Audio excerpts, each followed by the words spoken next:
I never should have gone. I told myself that over and over as I stared into the darkness beyond the window of the tiny, abandoned cabin. The wind outside howled like a wounded animal, rattling the brittle wooden walls, and every creak of the floor made my breath hitch in my throat. But let's start from the beginning. It was October, and my friends and I had planned a weekend getaway deep in the woods of Colorado.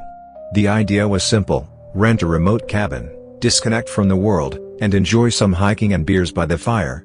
It was supposed to be an escape from the stress of city life. The place we found was an old, forgotten cabin, miles away from civilization. It was listed on a random website, and the price was suspiciously low, but we didn't care. It had a rustic charm in the photos: wooden walls, a stone fireplace, and even a rocking chair on the porch. Looking back, I wish we had never stepped foot there. We arrived just as the sun was setting. The forest around us was dense, and the air carried the damp scent of pine and earth. The trees loomed over us, their branches twisting in the fading light.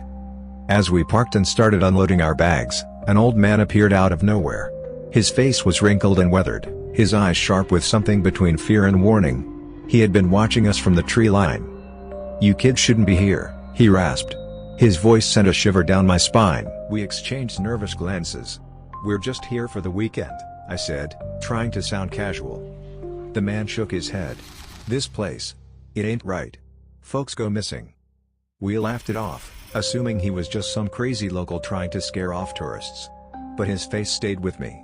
There was something too genuine about his fear. I should have listened. The cabin was colder than expected. The moment we stepped inside, an unsettling chill crept into my bones. It smelled stale, like old wood and something else, something rotten.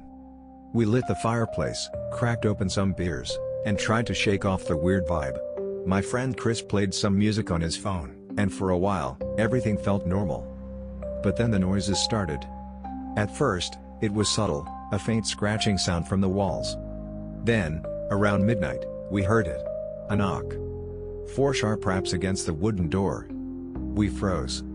"Who the hell would be out here?" Jess whispered. I grabbed a flashlight and crept toward the door. My heart pounded against my ribs. I swung the door open. Nothing. Just the endless blackness of the forest stretching out in front of me. The trees swayed in the wind, their branches groaning like tortured souls. Chris laughed, trying to play it off.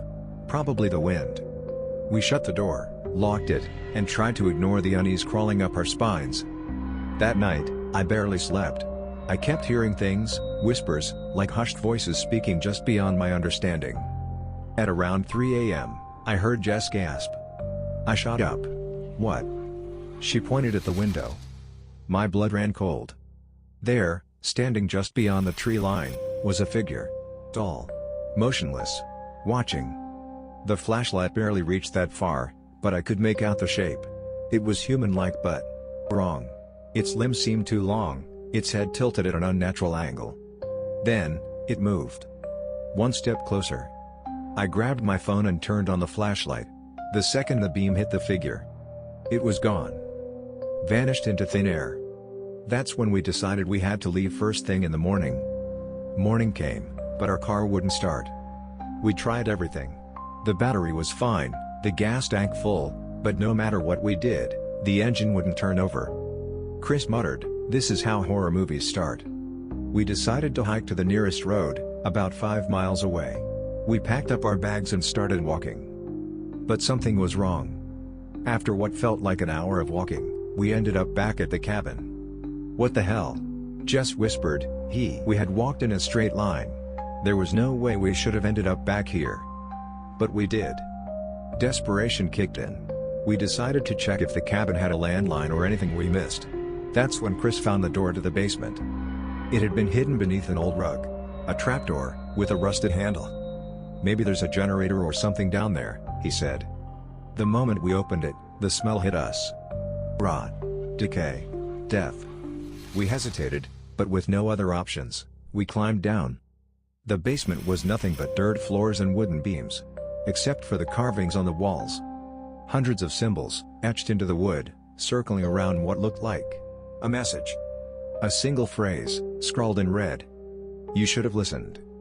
And then, we heard it. A deep, guttural growl from the darkness beyond. Something moved.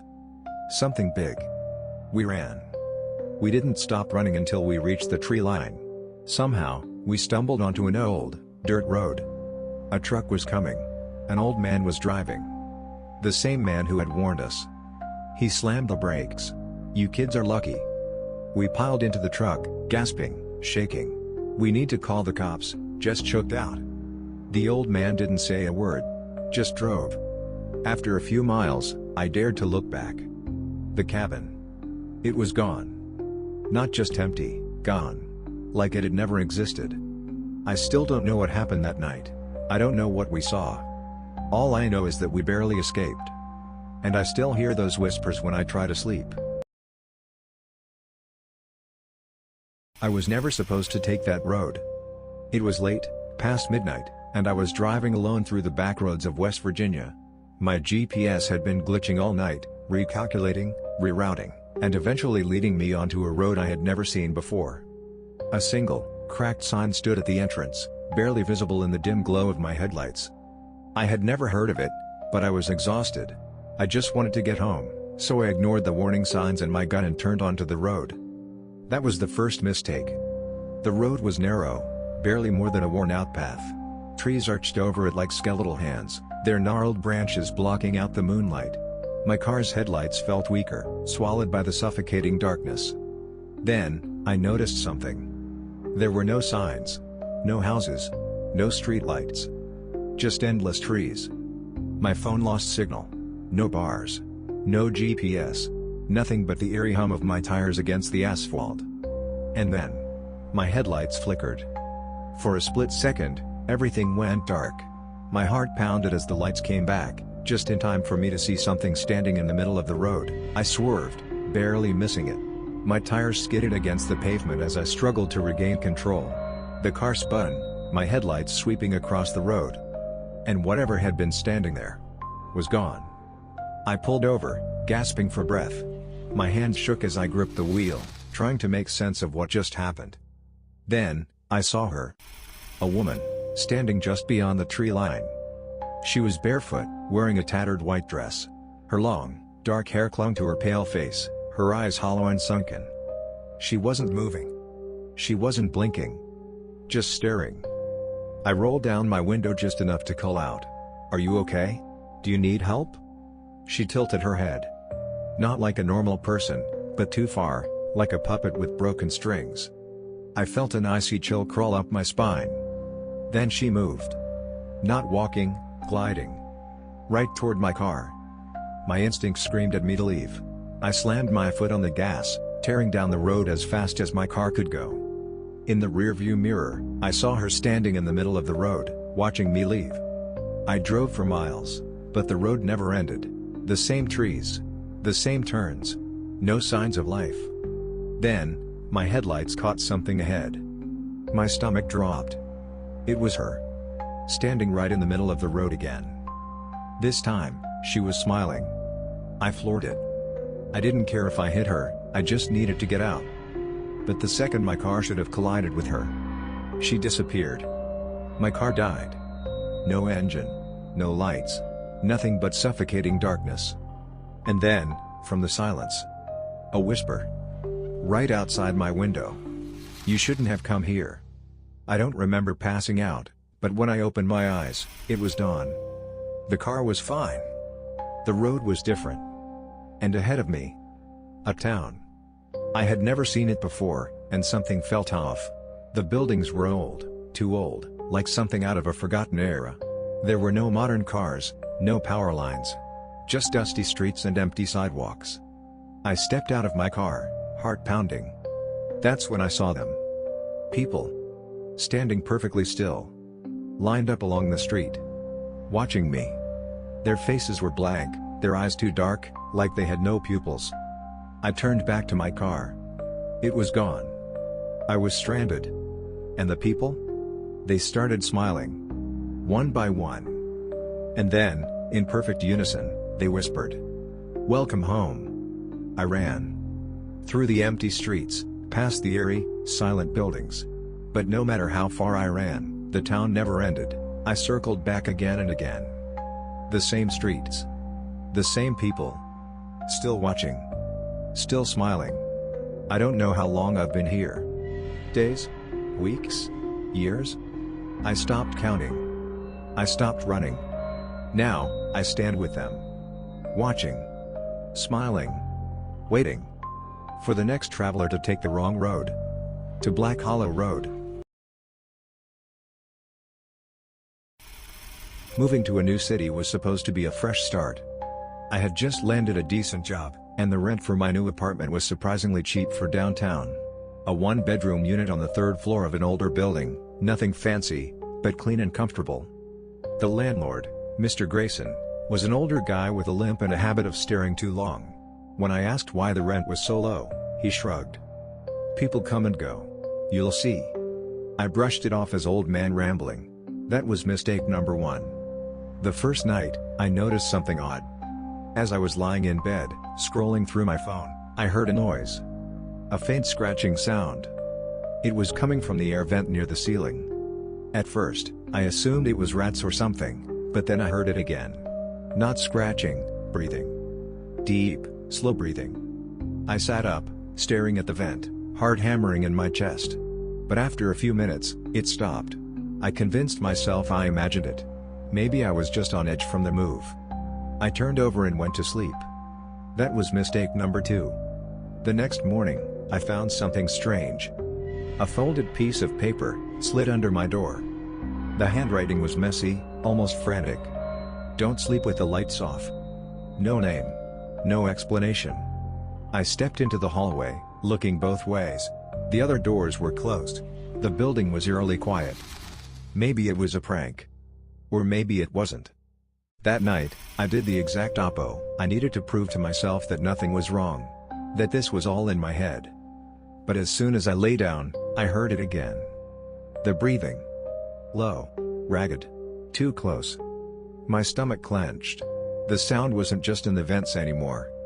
It was inside the room. I turned my head slowly toward the vent. And then I saw him. Two pale hands gripping the metal slats from the inside. Long, bony fingers. And eyes. Wide, unblinking eyes, staring right at me. I couldn't move. Couldn't breathe. Then, the fingers started to move. One by one, they curled around the metal, pressing forward, trying to push the vent open. I lunged for the light switch. The second the room lit up, the breathing stopped. The hands were gone.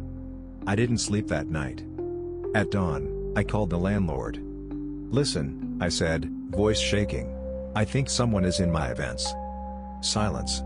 Then a sigh. "Pack your things," Mr. Grayson said. "Leave before dark." He hung up. That was the last thing he ever said to me. I wasn't about to wait. I started throwing my things into a suitcase. But when I moved my dresser, I found something that made my blood run cold. A door. A hidden door. Built into the wall, barely visible behind layers of peeling wallpaper. And it was unlocked. I swallowed hard, my pulse thundering in my ears. Slowly, I pulled the door open. Behind it was a crawl space. A tight, dark passage leading into the walls of the building. Empty food wrappers. Someone had been living there. Watching me. Sleeping just feet away from where I slept. I turned to grab my phone. That's when I heard it. Not from the vent. Not from the crawl space. From right behind me. A whisper. "You found me." I never ran so fast in my life. I don't remember locking my apartment. I don't remember running down the stairs. I only remember bursting onto the street, gasping for air, my suitcase bouncing behind me. I didn't stop running until I was miles away. When I finally looked back, the apartment windows were dark. No signs of movement. No signs of him. But I knew he was still there. Waiting. Watching. And now, sometimes, in the middle of the night, I swear I still hear breathing in my vents.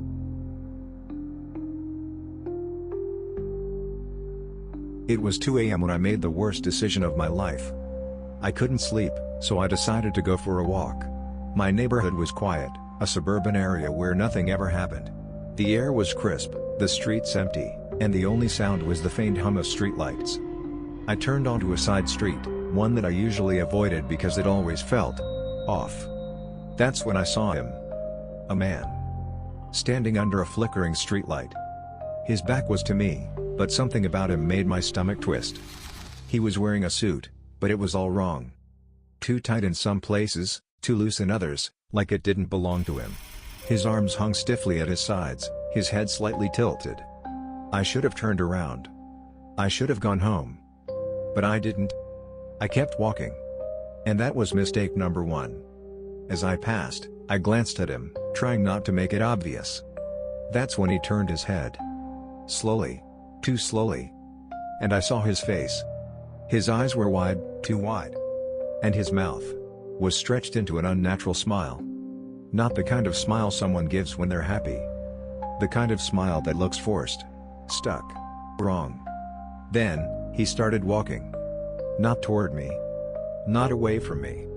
Just in my direction. A slow, exaggerated step. Then another. Like he was trying to copy how a human moves, but didn't quite understand. I picked up my pace. So did he. One slow step, then another. Then another. I turned a corner, my heart hammering. When I glanced back, he was closer. His steps were still slow, deliberate, but he had somehow cut the distance in half. I didn't run. Not yet. I didn't want to see what would happen if I did. I crossed the street, stepping onto a dimly lit path through a small park. My apartment wasn't far now. If I could just make it. Then I heard it. The sound that made my blood run cold. A laugh. Soft. Quiet. Right behind me. I turned. He was there. Standing just a few feet away. Still smiling. Still staring. I ran. I don't remember getting to my building. All I remember is slamming the door behind me, gasping for breath. My hands shook as I hit the elevator button. Over and over and over. A soft tap. I spun around. He was outside the glass doors. Not moving. Not trying to get in. Just standing there. Smiling. The elevator doors slid open, and I stumbled inside, jamming the button for my floor. The doors closed. I was safe. Or so I thought. As the elevator hummed upward, I tried to calm myself. Maybe I imagined it. Maybe I was just exhausted. Then. Ding. The doors slid open. To the wrong floor. The hallway was dark. The overhead lights flickered. And at the far end of the hall, he was there. Standing perfectly still. Waiting. I didn't think. I just hit the button for any other floor. His smile grew wider. Too wide. Too inhuman. And then. He moved. Not walked. Not ran. Jerked. Twitched.